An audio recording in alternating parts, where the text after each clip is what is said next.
Hello everyone, अस्सलाम वालेकुम। मैं सिर्फ शबाज, आप देख रहे हैं शोबी टीवी।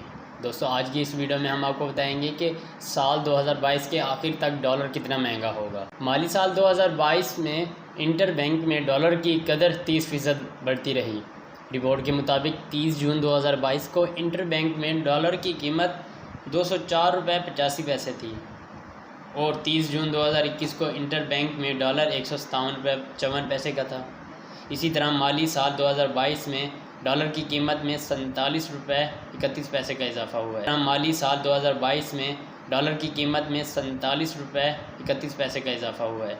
22 जून 2022 को डॉलर की कदर बुलंद तरीन सतह पर 211 रुपये 93 पैसे रही और इसी रोज़ ओपन मार्केट में डॉलर की बुलंद तरीन सतह 215 रुपये थी।